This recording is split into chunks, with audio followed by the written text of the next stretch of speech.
One day, Geppetto, who earned his living making puppets for traveling theaters, started to carve a puppet out of a piece of wood from a tree which had blown over in a gale. It was very easy to carve that special piece of wood, and, as he happily worked, he pictured in his mind the sort of son he would like to have. Miraculously, the puppet he created was the exact image of the son he longed for. Geppetto was amazed. "He looks just like the son of my dreams," he cried. "What lovely rosy cheeks he has!" Suddenly, the puppet seemed to move. That was not possible, but it was. Before Geppetto could stop him, the puppet ran into the street and started jumping over anything that got in his way. People in the street looked in astonishment as Geppetto ran after the boy, calling, "Come here, Pinocchio! Do as you're told!" He called the puppet Pinocchio, as that had always been his favorite name. When he caught up with the boy, Geppetto hugged him and called him son. Then, as Pinocchio seemed to always be moving around, Geppetto decided to tighten all his nuts and bolts so that he would not fall apart. This was not very pleasant for the little one, and when Geppetto started to tighten the joint in his neck, he called out, "Be careful, Daddy! You're hurting me!" "It's a miracle!" exclaimed Geppetto. "He speaks just like a real child." Afterwards, he dressed the boy in smart red shorts and a blue shirt. He would have to make sure that Pinocchio received a good education so that he would grow up to be successful. The next morning, Geppetto sold his only winter coat so that he could buy all the books and pencils Pinocchio needed to take to school. "Be a good boy at school," Geppetto said as he kissed the boy goodbye.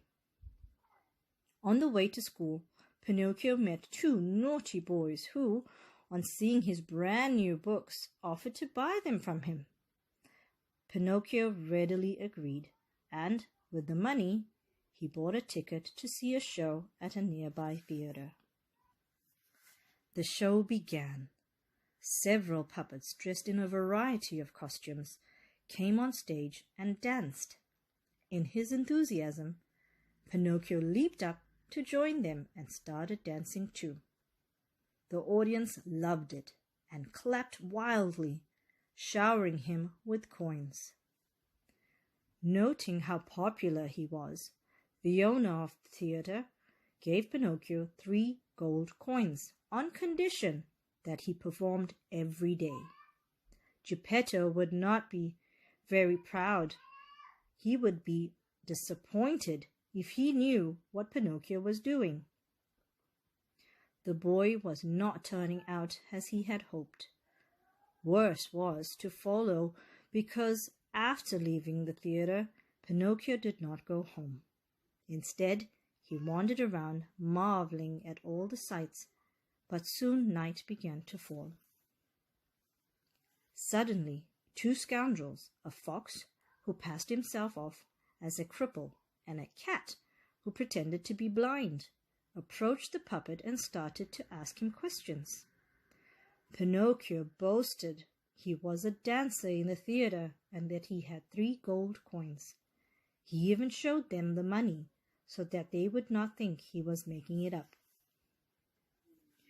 The 2 scoundrels continued talking to Pinocchio, and soon they had convinced him not to trust the theater owner, saying that they knew him well, and although he had been generous that day in order to gain Pinocchio's confidence, he would soon stop paying him. "Come with us," said the fox.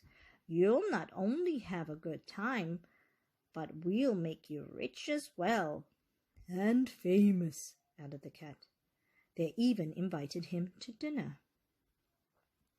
Pinocchio willingly followed the 2 rogues.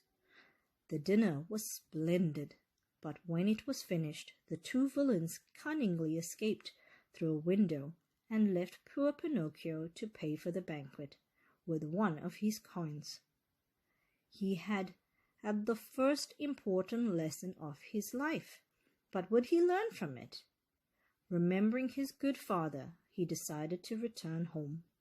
The night was very dark, so he was a little frightened when he saw two figures approaching.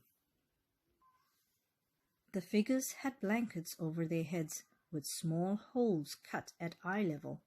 An owl, who had been snoozing on a branch of a nearby tree, started screeching. The wise owl had guessed what was about to happen and was trying to warn the little puppet. As it feared, the figures robbed him of everything he had. The hooded figures turned out to be the two rogues who had tricked Pinocchio before. This time they tied him up and left him hanging upside down from a branch of a tree. Luckily for Pinocchio, the owl took pity on him, and with great difficulty managed to free him. This was very good of the owl, as normally owls are shy creatures and keep away from strangers. It then carried Pinocchio to its home in the nearby tree. The blue fairy, who only appeared in times of trouble, was waiting for Pinocchio when he arrived at the owl's home. She began asking him questions, but Pinocchio, trying to sound important, answered her with lies. With each lie, his nose grew a little bit longer, until it was enormous. As the blue fairy listened to him, she realized that Pinocchio had forgotten all about his father and had not even considered how worried he would be. She interrupted the puppet. "I know that you are telling lies," she said angrily. "I can see everything and know everything, and this very moment your father is risking his life searching for you along the cliffs."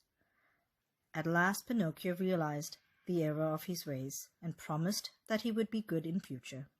He even cried a little. The fairy forgave him, and with a sweep of her wand, she changed his nose back to its proper size. She told him to go at once in search of Geppetto, and he promised to do just that. The owl and the other birds showed their delight by chirping merrily. But did Pinocchio really mean what he said? He did at the time, but all his good intentions came to nothing when he was spotted by a street urchin. Pinocchio refused to go along with him, but in the end he had no choice. "Hurry up," said the street urchin. "The stagecoach to Fun City will be passing soon. You will really enjoy it there." When the stagecoach arrived, it was full of naughty, lazy boys, and with much pushing, Pinocchio and his new friend managed to climb aboard. Pinocchio was astonished when he noticed the ears of some of the boys. They were very, very long. Then, to his dismay, he realized that his own ears were growing, and he was beginning to look like a donkey. Pinocchio decided that it would be a good idea to escape from a city where little boys turned into donkeys and were paraded around in fairs for people to make fun of them. Luckily for him, as he was trying to escape, his friend, the owl, appeared and saved him. As they were flying away, the owl told Pinocchio that Geppetto had gone out to sea in a boat in search of his new son, and that an enormous whale had swallowed him. For the first time, Pinocchio realized just how badly he had behaved towards his father, and how much he loved him. Eager to save him, Pinocchio jumped into a boat. How difficult it was to make progress as a huge waves threatened to capsize the boat. The sea became more choppy, and eventually the fragile boat was engulfed by the water. The enormous whale that had swallowed Geppetto was lurking nearby, and quickly swallowed Pinocchio as well. Pinocchio could not believe his eyes, for there was Geppetto sitting in his boat. Overjoyed, he threw himself into his father's arms. Realizing that Geppetto was very weak, Pinocchio vowed to save him at all costs. Luckily, the light from the boat's lantern enabled him to search for something to help them escape. As it swallowed just about everything that got in its way, there were many strange things in the whale's stomach. Pinocchio picked up an oar and tickled the whale's throat with it. This made the monster cough loudly, and as it did, Pinocchio grabbed his father, and they both shot out of the whale's mouth. Pinocchio tried to carry Geppetto to the surface, but he was too heavy. They were both getting weaker by the minute, and Pinocchio was afraid that they were going to drown. Suddenly a dolphin appeared and sent them flying to the surface, and they drifted onto a sandy beach. Oh no, his father was not breathing. Pinocchio burst into tears, blaming himself for his death.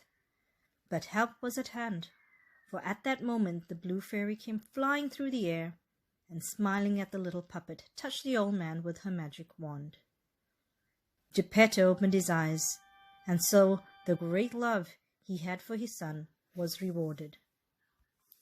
After restoring Geppetto to life, the blue fairy touched the puppet with her magic wand and changed him into a real live boy.